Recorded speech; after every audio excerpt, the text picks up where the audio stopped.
Okay, guys, welcome to Beyond the Muscle. So today we are going to chat about dieting and specifically meal prep versus a flexible dieting approach in bodybuilding. And this will be fun. I think we're all going to have slightly different takes on this topic.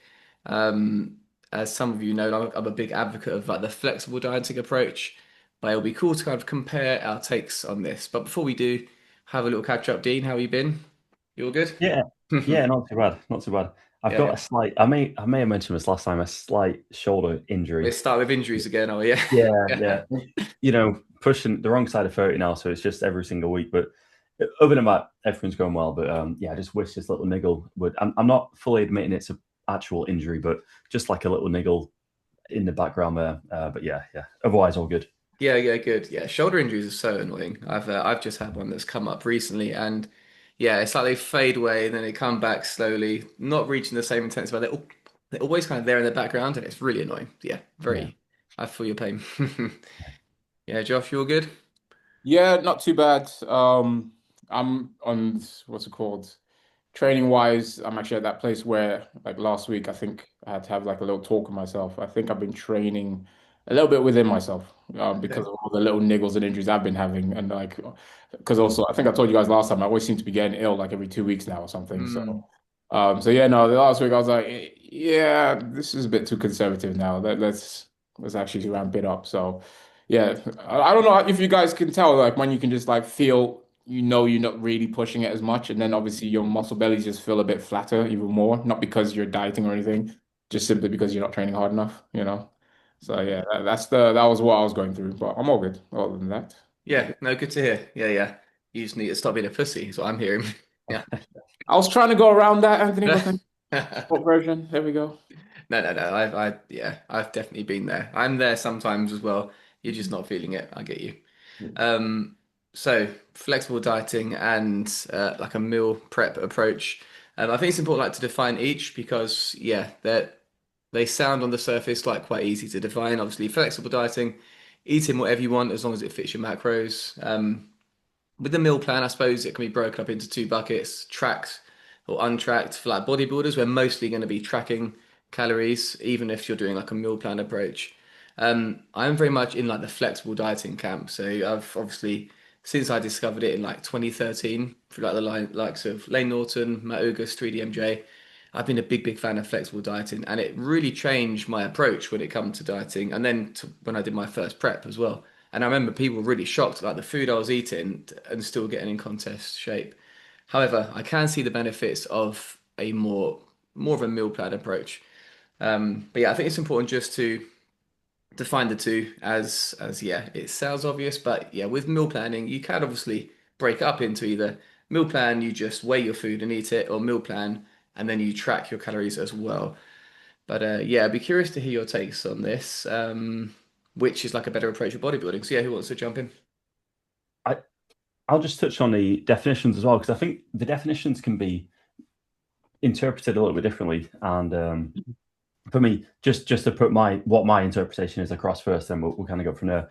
In terms of flexible dieting, that's very much, the understanding, and I use the understanding intentionally there because I think some people don't have that understanding, but understanding that calories and macros are the primary variables, and then the food choices can be adjusted. So you can, for want of a better way of putting it, without taking it to the extreme, you can eat what you want, protein and like macros and protein and calories adjusted, you can get pretty much the same body composition outcomes. So that's like the flexible dieting approach.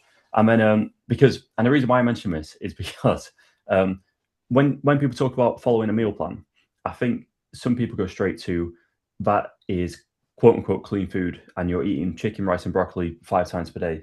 But I think even within a meal plan, and this is somewhere where I am at the moment, or where I've fallen, somewhere within a meal plan, it can still look like flexible dieting in that you're having like flexible food choices.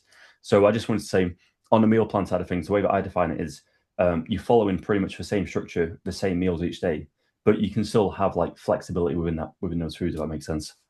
Yeah, it's like a hybrid kind of approach, maybe Mm. almost. Yeah, and I think that again, it's gonna.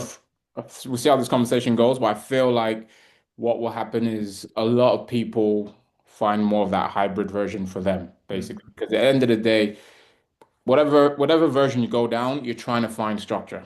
That's the main thing. You're trying to find some sort of structure and a routine to help you maintain a diet, which is a current way of eating towards whatever your goal is.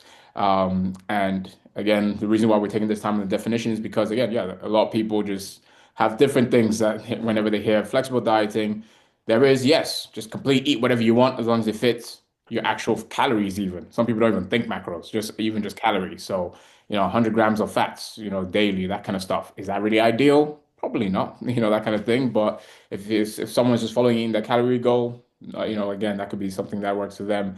Then obviously there's fits your macros that goes down as well. And then obviously the meal plan, it can be as rigid as simple as, like you said, just weighing out your food. I don't even know what the macros are. Like someone could ask you, like, what are the calories, what are the macros you're having? I have no idea. All I know is I'm having 100 grams of chicken. Mm. I'm having that for meal two, meal this and that. Then you have some that have meal one, option one, meal two, option three, or stuff like that. Like they've got different ones. There's quite fancy nowadays where you've got people create meal plans where you got drop down menus as well. So like there might be four different protein sources that will, when you hit that one, it's going to change the nutrition, the macros you need to hit for that meal because obviously you might be having more fats, etc., more carbs with that one. But again, they don't know it. It's just been calculated for them. So in regards to that kind of a meal plan there. And then obviously, again, another one that I think I fall in is where it is not really flexible dieting. It's not really a meal plan. I literally have a routine and it just falls into like just simple food diary that seems to work on these days. So because my life is a bit routine led in regards to work, everything it fits to have, to make sure that I can, be as optimal doing everything I need to do. Still have my one-to-one sessions with clients, so I need to make sure it fits in with that window there, etc. I just tend to notice, especially when I'm on prep, still happens in the off season because again, it's a routine. I will have Mondays look the same. Tuesdays kind of look the same. Wednesdays kind of look the same.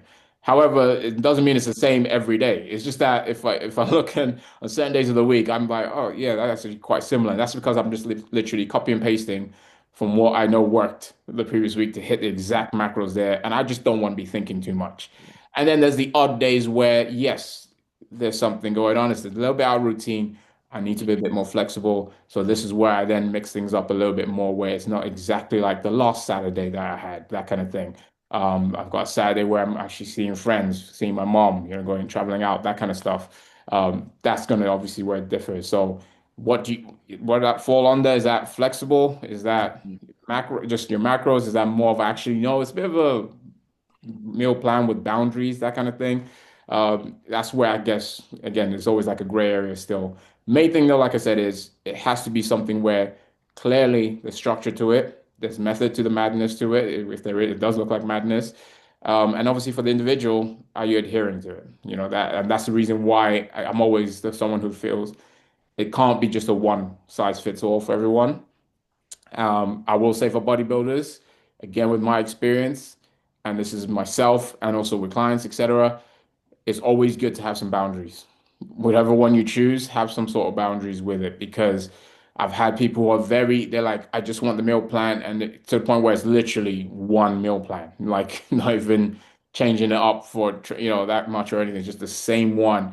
And even I'm like, okay, I would like us to actually have this kind of boundary where, I want you to be able to communicate with me and, be honest with me in regards to how you're starting to feel, in regards to emotionally with food. Like how does it feel like? How are your meals going? Are you just eating it down, not really taking time to enjoy it? Do you just literally like finish it in 2 seconds? Are you taking 2 hours to finish a meal now? That kind of thing. Is it boring? All that, I need to know a bit more because again, I don't want them falling down that route of where it feels like willpower is the number one thing that's going to get me through this period of time of current way of eating. Because again, I've been down that road. And funny enough that Anthony mentions it, because again, I've said this a few times in previous podcasts, but Anthony was my own coach as well.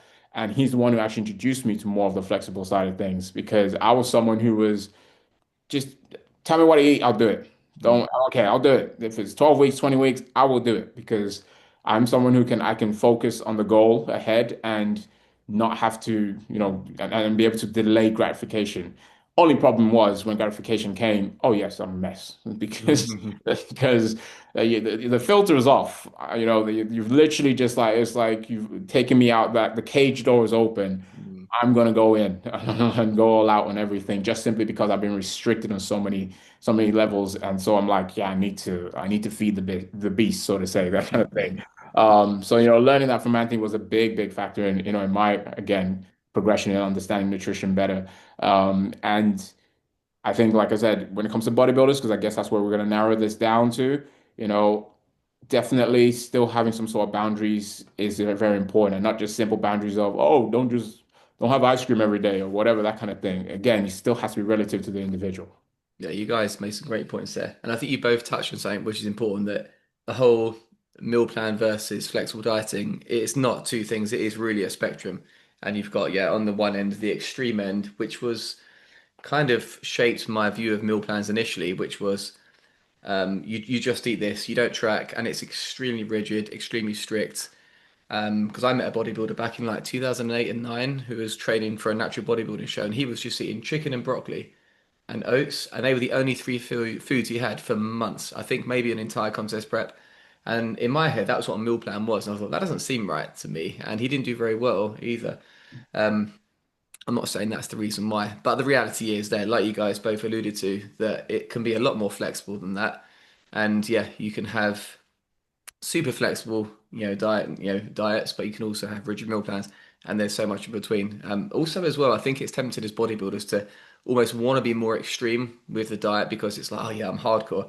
I'll just follow anything. I just want to get the result. But the reality is that's not for most people sustainable long term. But yeah, yeah. But great points there. At the moment, Anthony, so are you following in some, or if you talk us through like a general day of eating, are Mm. you eating generally the same things each day, or are you like really switching things up? Like what's your kind of like structure look like at the moment? Yeah, that's a really good question. So basically, there is some structure. There definitely is. Like my breakfast is the same every single day, and at the moment it's 100 grams of oats with some cocoa and some chocolate whey, and obviously supplements on top. And I don't change that at all. So whether you could say that's kind of like a meal plan because it's the same meal, maybe, but I think most people eat the same breakfast day to day anyway. During the day, it's a bit different though because I'm self-employed. I'm a PT, so I see clients. I might see some clients in the morning, come back home, have a bit of food, and then go out. And depending on how busy I am, I might have food like, on the road. And in that case, I'll make like a little shake with whey and oats, some spinach, some fruit, have a few snacks with me. Um, but generally, like Josh was saying, I have certain days that I tend to have the same food each day because it just fits. It just fits my kind of structure basically. Then dinner is different. So obviously, I eat with Sarah and the kids, so we tend to have the same foods every day. And yeah, it's all at this point, it's all roughly tracked. So I roughly track everything. And as Josh will know, I'm tracking protein and I'm tracking calories, but at the moment, I kind of let carbs and fats sort themselves out. But yeah, to answer your question, I think it's most of the foods do remain the same. But then when we go for a shop, I might fancy something else. Or for the weekend, just gone. We went to Wagamama's and I had a meal there. And yeah, I roughly tracked. Obviously, they've got all the calories in the menu. So yeah, I'd say it's still very much a flexible approach, but with a lot of the same foods. What about yourself, Dean? So my preference, and this is just whether it's because I'm boring or just so routine based creature of habit. If I could, and I do, to be honest, I pretty much do. At the moment, my wife is working a lot in the evenings, so we're not having a sit down evening meal together. Mm. So literally every day, I'm just eating the same 5 meals every day. Right, So okay. and that's purely down to preference. Kind of what Joshua was talking about before. There's no decision making. I'm not like trying to play macro Tetris late at night, fit my protein in perfectly or anything like that. And also, like it's really efficient if you can meal prep the foods that I meal prep or the foods that I prepare. Some of them aren't prepped in advance, like cereal and whey, for example, or granola and whey. But the foods that I am prepping, I can do like 5 or 6 of them within like 20 minutes, and it's on like 5 or 10 minutes of like hands-on time. So a lot of it's just convenience, efficiency. Again, no sort of decision making. And I find that's quite. It's not too important right now because I'm in the off season, especially in contest prep. When cognition is quite low, I do much prefer that, and also when food focus and stuff start creeping in. But to kind of say as well, because I think there's a lot to expand on what Joshua said. I think the hybrid approach is where most people should end up, and I think my journey was very much meal plan initially, and then I found flexible dieting and maybe took that a bit too far. And now I've got like a hybrid approach where, for example, when she's not working in the evenings, we might have evening meals, and I'll be much more flexible in my evening meal, for example, or once or twice a week we'll have something off plan. And where I think previously I was really dependent before I ever like experimented with flexible dieting and really like gained some knowledge, let's say, I was really dependent on the meal plan. And then when I didn't have the meal plan in place, like these are my set foods that I'm eating every day, kind of, I didn't really know where I was at. I'd never tracked nutrition or anything. This is like over 10 years ago. Yeah. Whereas nowadays, when an off-plan meal comes up, I know, right, okay, roughly there's going to be X amount of protein based on the protein source, X amount of carbs, X amount of fats. And I know roughly where that sits then within like the whole structure of my diet. And I can do it obviously off season, it's less consequential, but even in a dieting phase, even in prep, when off-plan meals come up, or like if you're traveling or whatever it might be, I can take those things in my stride a lot better now. Whereas before, I was really rigid with the meal plan and sticking to the meal plan at a fault, really.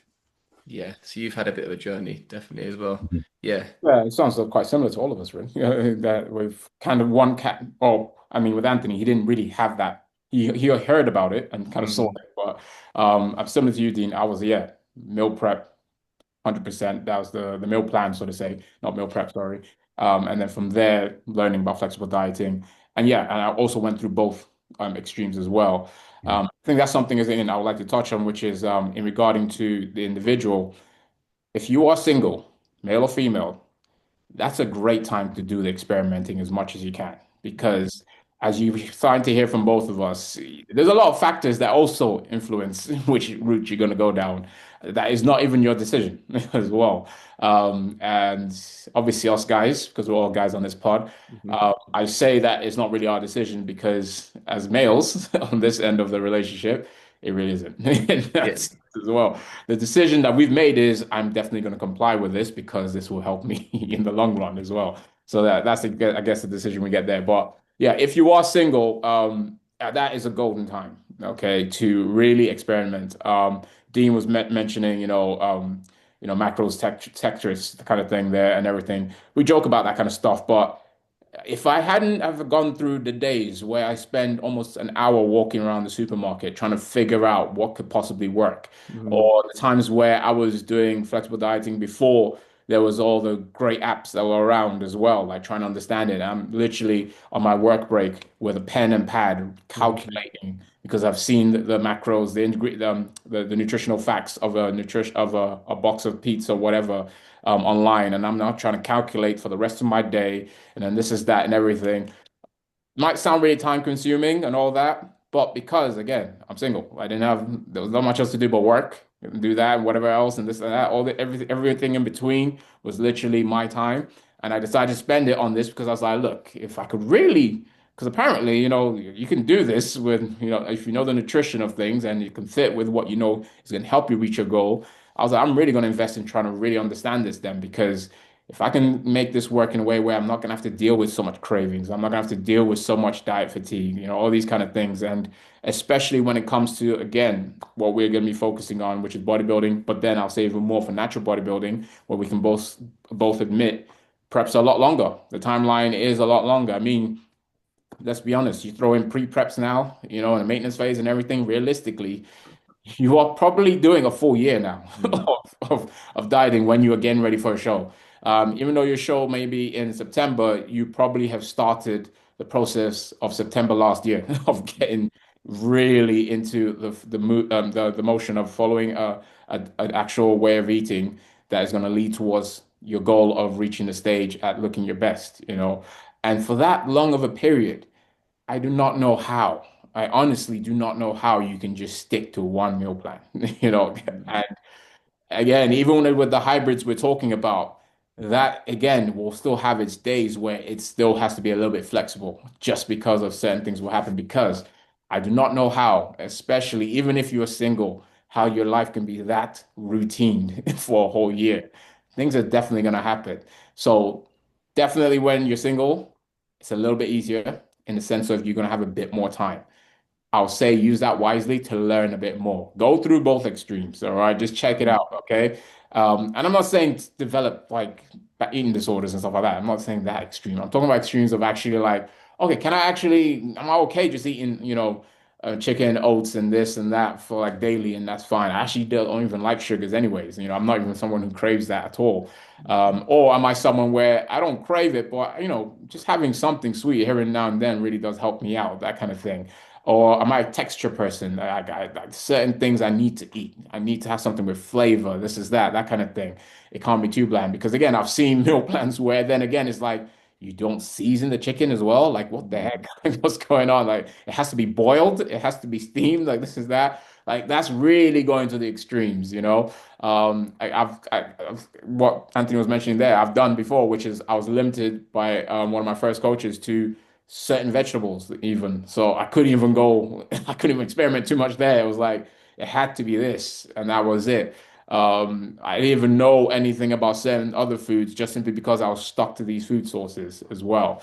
So yeah, I think like guys who are, get into relationships, females as well, when you start, you have one partner, and then when you throw in kids, something again, I'm not even experiencing yet, but I'm going to be. I'm pretty sure I'm gonna have to change things up again because, as Dean was mentioning there, I'm not gonna lie. Deep down, when I know I'm not having, to have dinner with my wife, I'm like, whew. I Mhm. don't really think about things. Like it just even if it doesn't take much, I know Yeah. I'm so experienced, but still, it's just so much easier because there are times where I'm coming back from work, from training some clients, and because of my travel is a lot longer, as I still go for one-to-ones down near South now near South London, you know, I don't want to get home and have to then take a while to prep a meal, check to make sure it still fits what I need to do, and this to reach my macros and everything, and then finally eat, because obviously it's what we're having together. Whereas, sometimes when I know, oh, we're definitely not having dinner together, I might just pick up something literally on my way. I might pick up something, even just before I leave, that kind of thing, because I am not my mood changes when I'm not really not eating that as well. Like I do get hangry. My wife knows this. I know this. And I'm again, the reason why I say my wife and people close to me know is because I'm very good at also just keeping it in. You won't notice, but I'm hungry. Like I'm deep Yeah, down, yeah. I'm not in the mood. And again, little things like that, knowing that I don't have to think about that. But then when I do, I'm like, okay, cool. I know it's coming. So either way, I know it can work, that kind of thing as well. But yeah, it's everyone, wherever you're situated right now, relationship wise, that's going to play a key factor as well. And then, like I said, going back to natural bodybuilding, honestly, this is my own personal opinion, and I think that's what Dean was mentioning as well. I think the hybrid approach is going to be something that you probably going to be finding more suitable for you. Again, I might be wrong. Okay, I'm not saying that this is gospel because again, I still have some clients who are 80% meal prep, like meal plans during the actual whole competition prep. However, I also notice, even though they don't tell me, I can tell when that is becoming a bit of the issue, as the prep gets longer.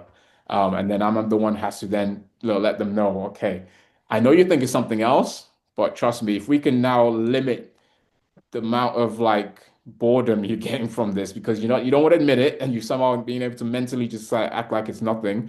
I'm telling you, if we can incorporate a few things here and there and be a bit more flexible, trust me, that's going to change the mood for other things, to the point where they're just like you can tell they're just literally getting food focused. They're also just like, when is this happening? When is this happening? I just need to get to show day. I just need to get to show day. And it's like, yeah, I think the meal prep side of things is really getting to you. Yeah, that's a good point. But that I think that touches on like slightly different personality types as well. And I think you're right. Most people do better with a hybrid approach.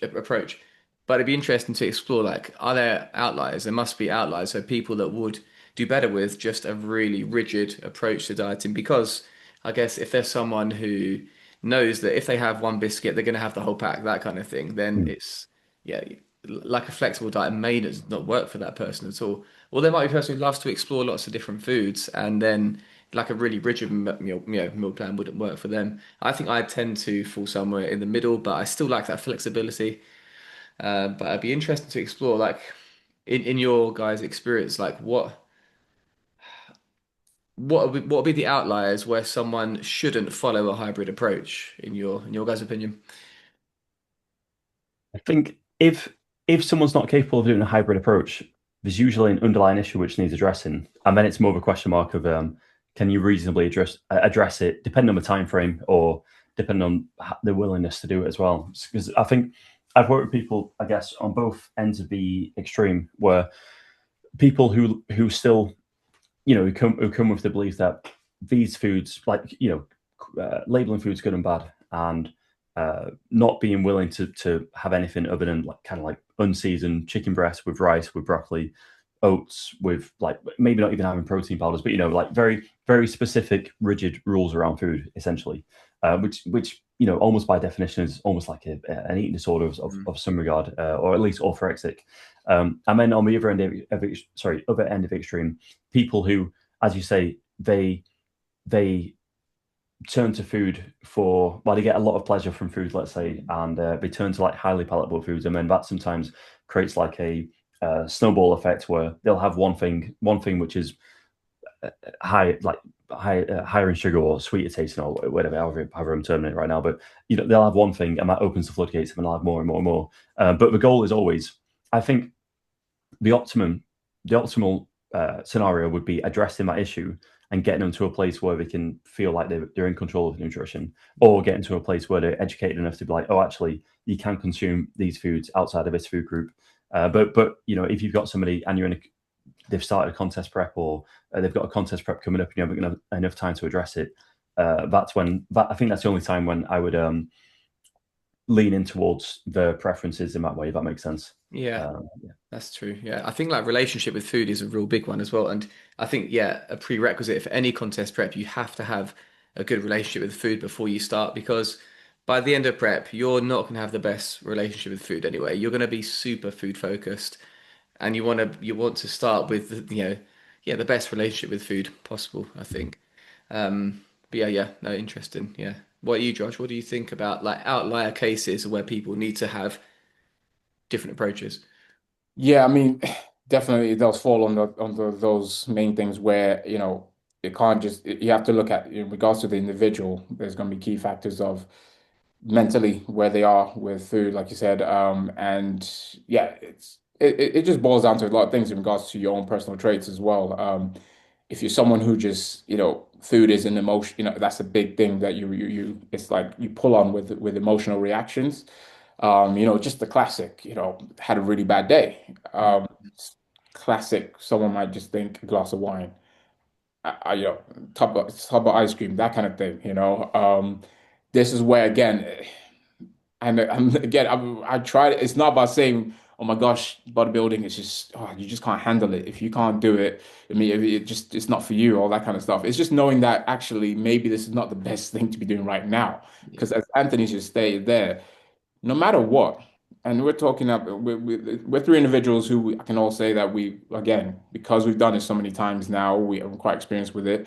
You know, we are actually in a place where we understand where, when it comes to dieting, we're doing it no matter what. All Mm. right. Like I've set towards this goal. This is the plan. We're getting it done. All right. Like me, I can say that either one of us can probably, even with situations that are not the best ideal for prep, we can still power through no matter what. And then obviously deal with the consequences afterwards. And as Anthony mentions, no matter what, there are gonna be those. And that's why you need time away from contest preps, as well, to build things back up to a better relationship with food and everything. Because even with the best of best preps, where I generally just felt like it was just a normal day to day, no matter what, like it didn't feel like I was really dieting, so to say, in regards to like trying to look for losing body fat. Um, Still at the end of it, yeah, I realized, oh no, it's actually because I'm also so mentally locked in on what I'm doing that when I'm also kind of not there anymore. Yeah, okay, so I'm really was a little bit food focused. Oh, actually, yeah, having way more of this than I used to have before is a bit of a trigger, that kind of thing.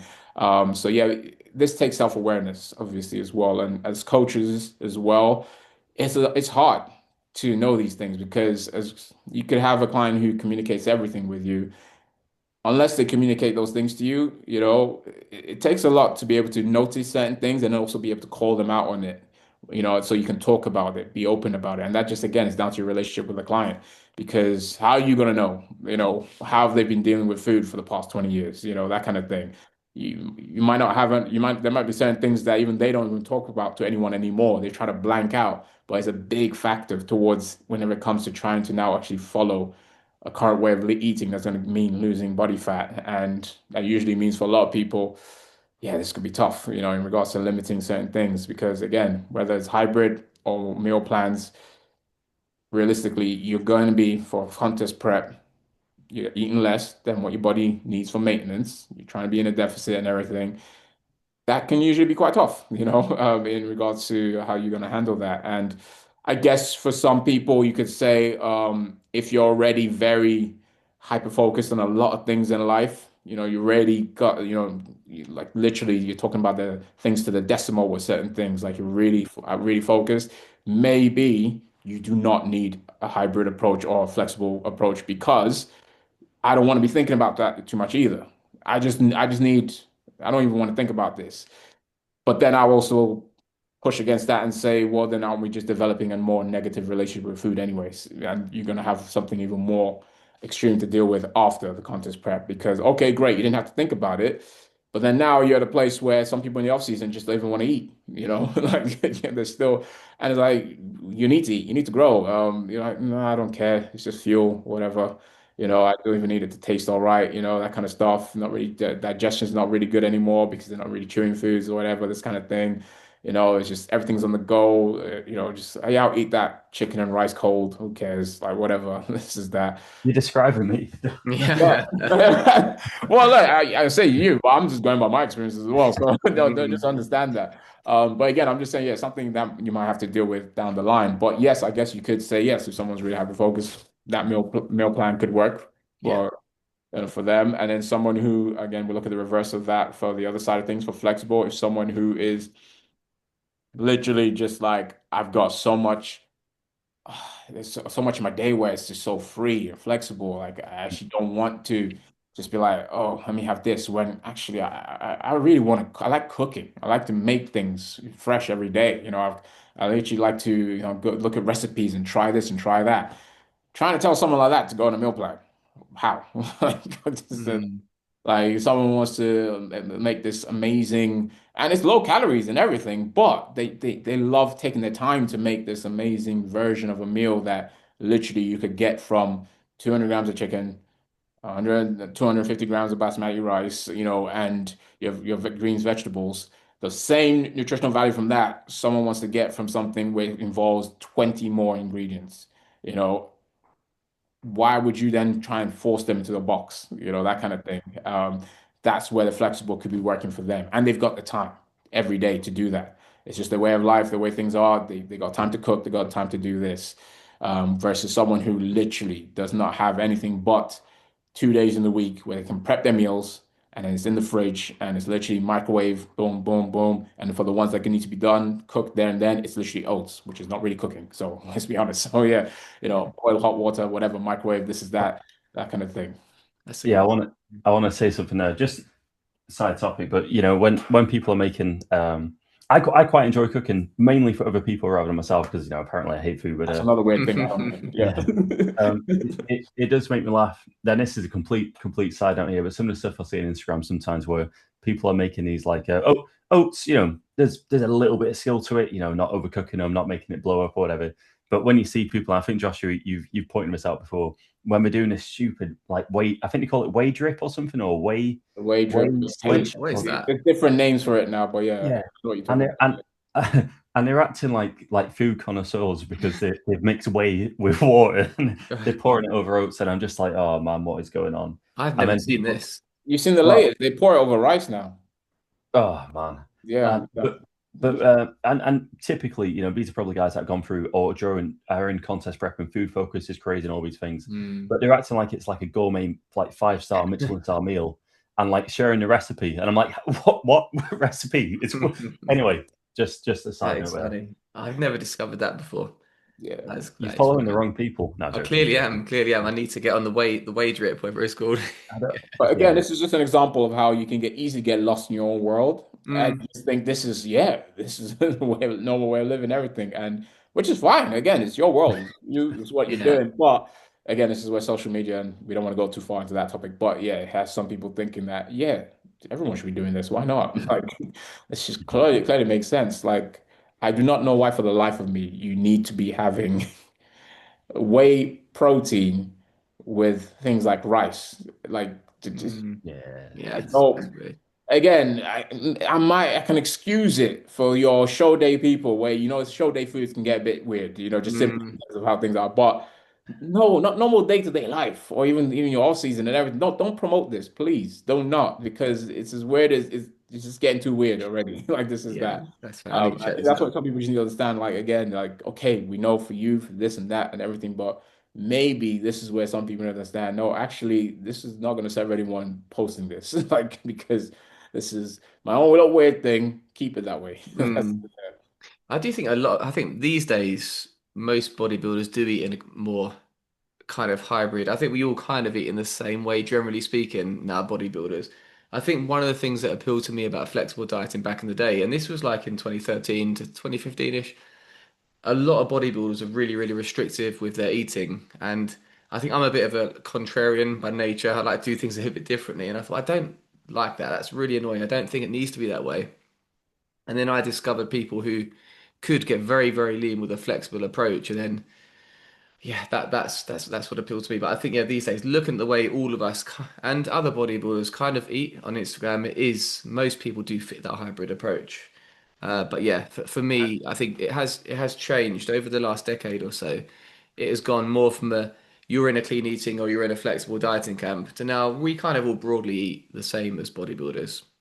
Yeah. And I think but bodybuilding is a repetition game, really. And I think that extends to nutrition as well, where, of course, not saying you need to take it to the extreme and maybe towards what I do, eating the same thing every day, blah, blah, blah.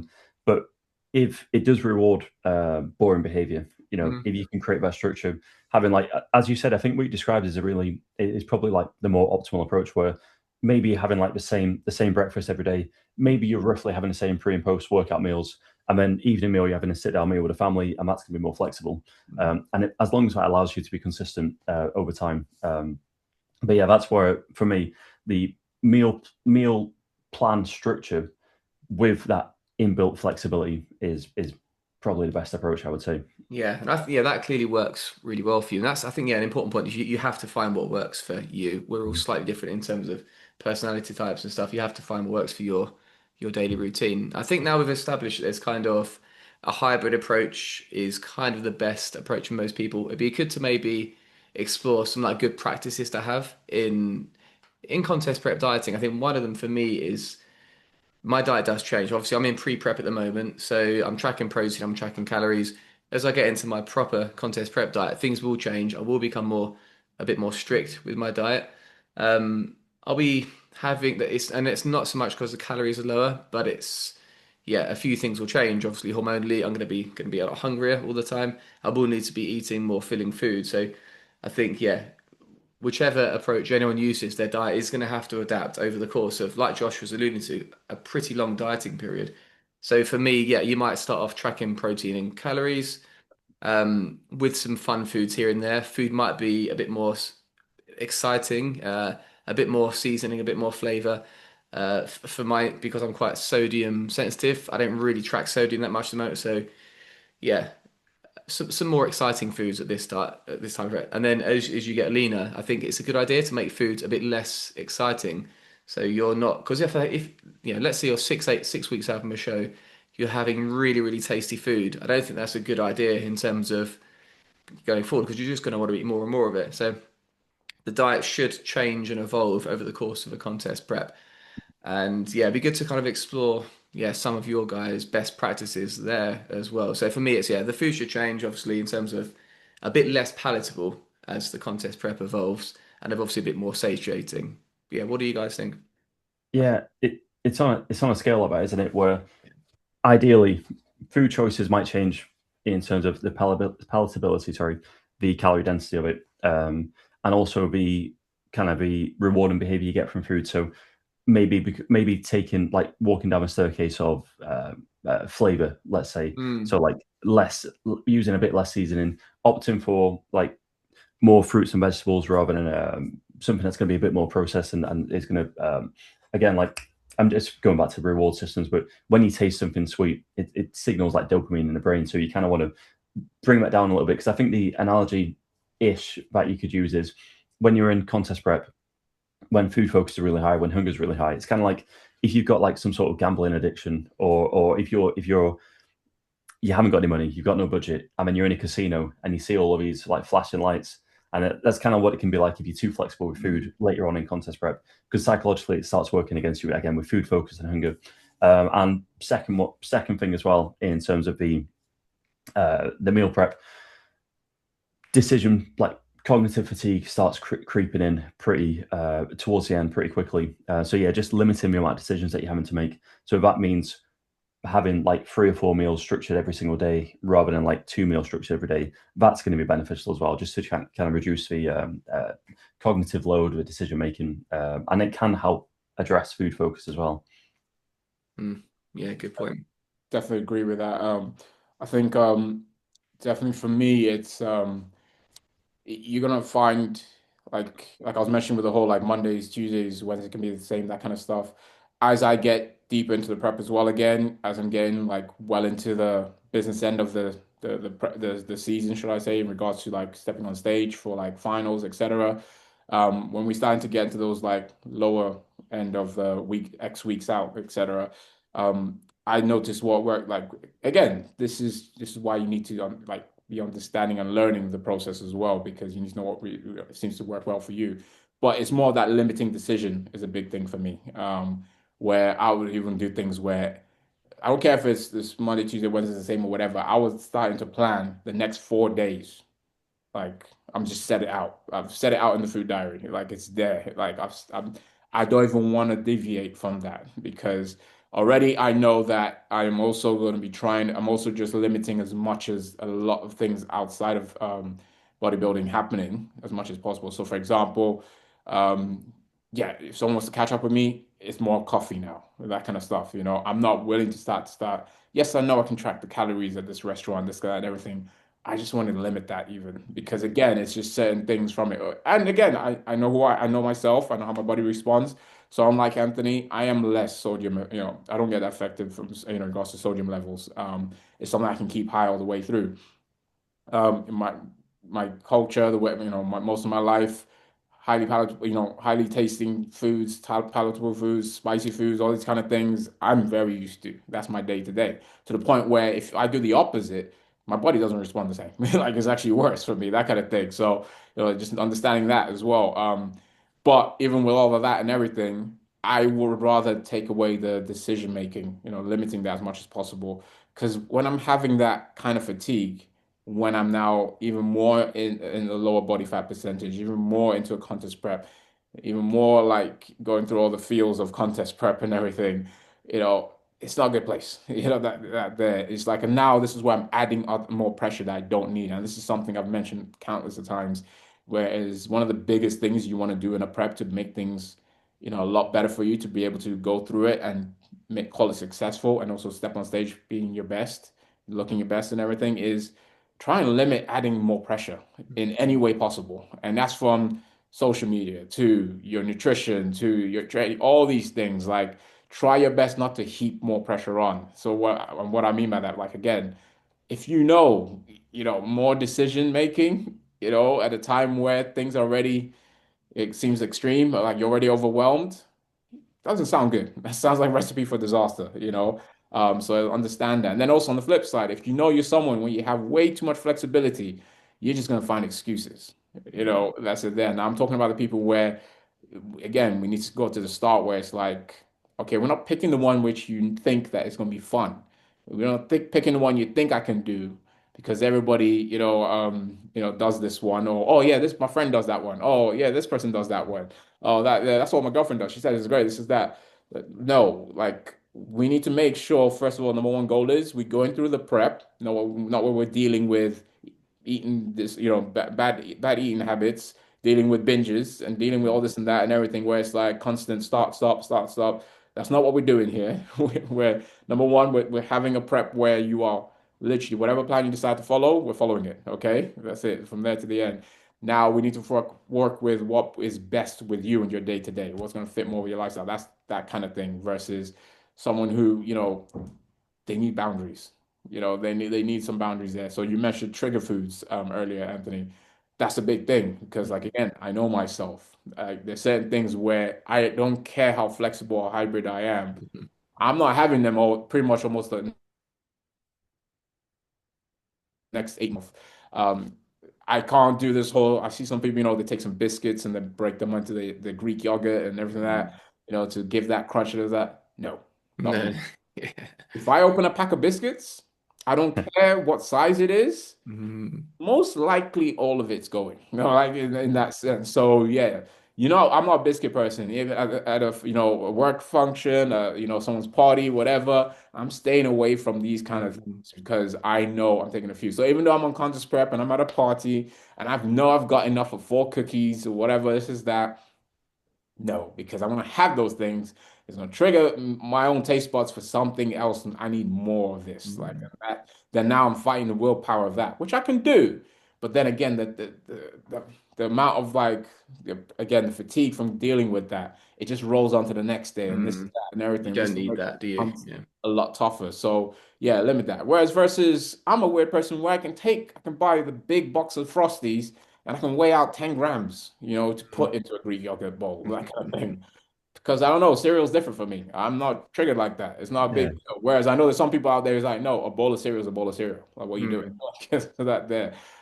So yeah, knowing yourself and just being honest, in regards to it is going to be a big thing in regards to, let's say, setting up certain boundaries, etc., that you need to do there. So I'll say like definitely things to limit the decision making and then also like setting actual boundaries around things there. And then the rest, I guess, is just again where, because again, we're talking bodybuilding here.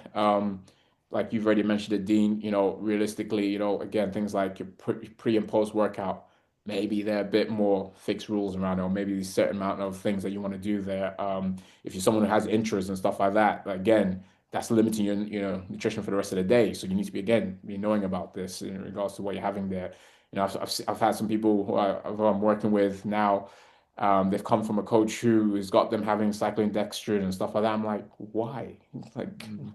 why do you need 50 grams of carbs in your intra when you don't, even someone who like feels like you're losing like what's called you're losing that much glycogen during the session or whatever, like, what's happening there, like clearly, and also you're someone who feels like you're not having enough actual food, like food to eat, and you don't really like liquid nutrition that much.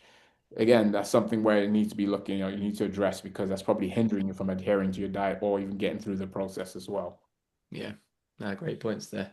Yeah, I've never really got the whole intra workout thing anyway, to be fair, even in like peak of the off season, but that's just me. One area I wanted to explore before we wrap this one up actually is on the area of tracking calories. I have clients that actually track, not coach, these PT clients who track their calories like through the whole day. I've always been someone who will track as I go through the day, and that's even on contest prep as well. So even towards the end of prep, right from the start until the finish, I'll track as I'm going throughout the day. Be interested to see your guys' thoughts on this. Like, what do you prefer to do when tracking calories? Do you change it? So do you start prep tracking that way, and then do you gradually track for the entire day so you've got everything planned out? Yeah, what are your guys' takes on that form of tracking? Mine's very, very, for me personally, not clients now, personally, because I already know what I'm going to eat. So Yeah, yeah. I don't actually use MyFitnessPal because it's pretty much uh, 90 to 95% of my meals in a week are the same. Mm, I mean, I'll have one or two off-plan meals generally. So, and usually in the off season with an off-plan meal, usually I know roughly the calories are going to be roughly equated, protein's going to be roughly equated. And if I'm a bit over, again, off season wise, not a big deal. With clients, I meet them where they're at. So I do have some clients who pre-program their nutrition for the day, even when they're a bit more flexible. They're like, okay, I know on this particular day I get consistency with meals. They might have one meal not programmed in there, but like 4 meals are programmed in, and they're like, okay, that meal's gonna be more flexible. mm, Other people who pretty much know what they're gonna have and put it in, just because it saves them time to put those entries in. And then the majority of people, to be fair, are tracking as and when they're going because yeah. they know something's going to come up, or they might want to swap something out, change something up a little bit. So, but as we've kind of said, the majority of people I would say I've got a similar approach to you, Anthony, where maybe 3 or 4 meals, 2 or 3 meals of a day are generally consistent, and then having like 1 or 2 or 3 meals were a bit more flexible. So yeah, that's generally what we do. Yeah, okay, that makes sense. Yeah, just for me, the idea of like tracking for the entire day, it just feels a bit too restrictive. And at that point, I might as well be on like a meal plan because, yeah, I don't. I like to spend as little time on these calorie tracking apps as possible. So I track and then I put it away and I don't think about it. I use Macro Factor and I like it because it shows my weight trend for years now. I've been using it, but I just I, yeah, for me, I don't okay. want it to be too. Yeah, yeah, sorry, I don't want I'll it to be just too restrictive. Yeah, go on, dude. no, I'll just say one thing about that. Maybe like personality types come in. I was Mm, always when I was being brought up, it was so regimented because my dad's military. Everything was really, really regimented growing up. So I feel like I don't have much of a. I don't feel restricted. I kind of find comfort in that routine. So mm, it's but yeah, I guess if I had a different maybe if I had a different upbringing, but maybe it's innate. If I had a different upbringing, maybe I'd be more pushing away from like eating the same thing every day and more towards like yeah, I really want to have some flexibility here and there. So, but yeah, just to touch on personality yeah, types that's there. interesting. Yeah, I think that's definitely that does tie into it for Yeah, sure. yeah. Yeah. No, I mean, with myself personally, I could easily tell you even in percentages, so you can have an idea. Mm, I have someone like my own preference, and this is why I do in contest preps. It's definitely 30% of more Anthony does of the time is what Anthony does, which is mm, on the go, and then the 70% is actually pre-planned in regards to the period of time and how things go. And that's simply because, again, going to as what Dean is mentioning there.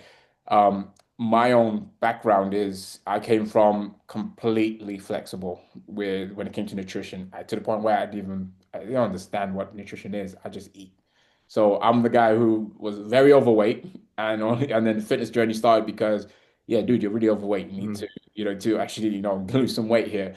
So from that, it then went to the extreme rigid, to the Herbalife, all those kind of things, to trying all the fad diets to where this is where I developed willpower in regards to I could I can tough things out, juice diet. Okay, no problem. Let's do it. I can do that. This is that, and I can go without eating for 4 days, that kind of stuff. Like I can tough that out if need be.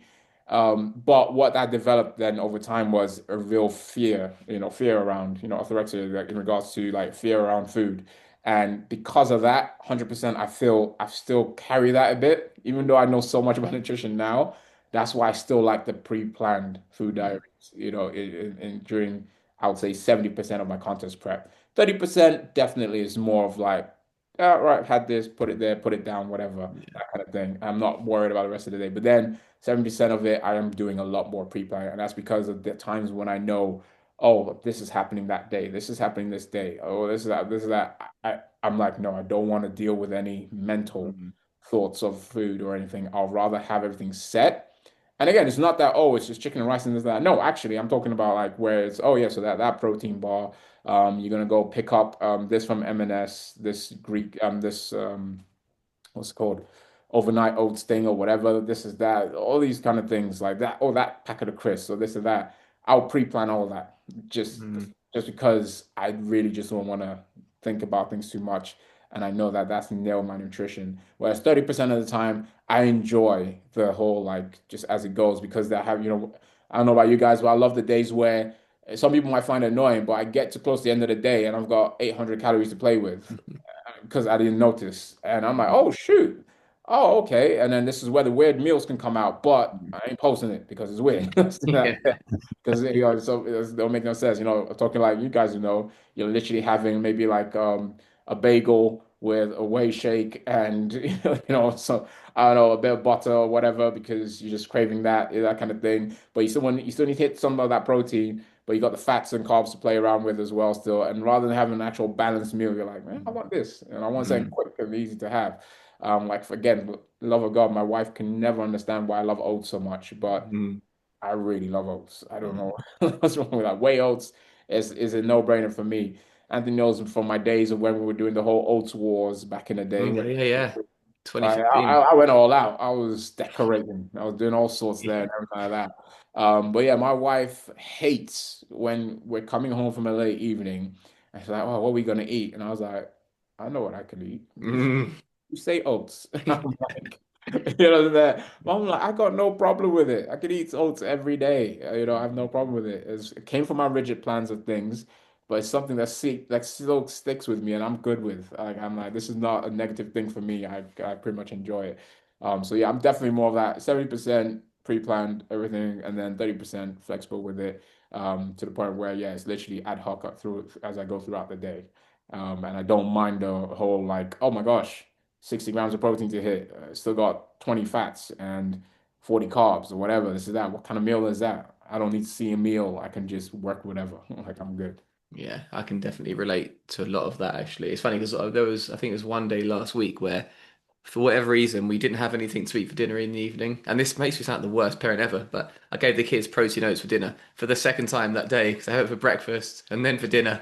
But yeah, they loved it and they were happy to have it. I said, no, I can make you like eggs on toast, which is not like a planned dinner, but no, they just wanted protein oats. So I'm not indoctrinating my kids, but Yeah, get basically them for started pro early. lovers. But I also, yeah, getting to the point, and I don't have it now, but when I was off season and I'd have my dinner with the family, then still have 800 calories left to eat. And then it'd be such a pain to then have to fit in 800 calories worth of just whatever when I'm just not hungry. Thankfully, my calories are lower now, so I don't have to deal with that.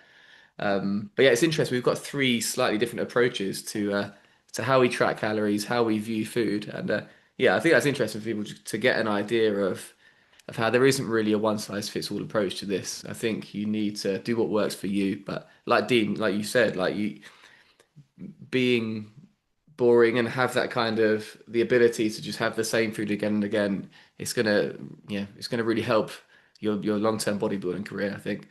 Um, I think that pretty much covers everything. Is there anything else you guys wanted to go over, or are you happy with that? A quick closing thought from my side then would just be for anyone listening, it's if you've been listening to the whole thing, you've already gathered this anyway. But it's not a case of like flexible dieting versus meal plans. It's understanding what's going to suit you best, your personality, and also your situation as well. Like if you're in contest prep versus off season, you might need to tailor your approach a little bit. But just generally, what it's not like a nutrition. It's not like one of these nutrition. I was going to call it a theory. It's better than the other. It's more a case of what's going to allow you to be consistent over time. Yeah, Yeah, great point. definitely. I think for me as well, the main thing I'll say is people also need to understand, especially when it comes to bodybuilding, you still need to know what protein, carbs, and fats are somewhat. Mm, All right. Like, because I mean, let's be honest here. Like, remember what needs to happen to build muscle and keep muscle. Certain amount of protein needs to happen. That kind of stuff. Protein synthesis is still a thing. In that sense as well. And then people again can get lost in whatever which one they're going for to the point where the simple foundation of things still need to happen. As well. Like Anthony's mentioned there, it's not that he's literally just eating whatever he wants and it's just to a certain calories and that's it. He's still tracking his protein. He knows he needs to have a certain amount of protein to as well on his daily as well. It doesn't have to be carbs and fats as well completely. But then again, like he's mentioned as well, at some point, probably going to be looking into that a bit more, that kind of thing as well as the prep goes on. There's just certain things that are going to have to happen and when it comes to the food sources, there is a reason why the so-called boring ones, became a thing for bodybuilders because it was the easiest way to get those amount of protein, carbs, and fats, at that time and everything. Obviously, things have changed now. It's a lot more options and everything. But this is where, again, for you, it's different preference. It doesn't mean you have to have the boiled chicken or whatever. Like that's it there with absolutely no seasoning, not even pepper or salt, whatever. Like it doesn't mean that, that kind of thing. Again, it's just an understanding where things are at. So I think the main thing for me is, if you are someone who has no idea already, like do try and come into this with learning as well. Whatever ones you try, if you don't even try both, you should just try one. Try and actually have some sort of understanding, like try and learn, in regards to protein, carbs, and fats, calories why? What is this? And I think the easiest thing to do is obviously go with your simple basics of the what's called nutrition pyramid that I mm. think everyone knows now. Just Google that if you're not sure. that gives you the simple bare basics of understanding this, and also in regards to the order of importance of that. Because again, a lot of us like to go to the fancy stuff, which is what supplements you're having. All right, like Mm. how many times a day do you eat? What is the time you eat? All these kind of things. Yeah, that's not it. If you could just nail the simple foundation of calories, possibly macros, that's it. Like that's the main gist of it. The Yeah. rest is then as you go along, in regards to like what works for you, which is what Dean is mentioning there. Yeah. Yeah. Really good point. Yeah. Yeah, I think that wraps things up nicely, guys. So yeah, thank you for this. Another cool chat, a good one there. And yeah, we'll see you guys soon. Thank you guys for watching and for listening, and we'll see you guys next time. Right, cheers. All right.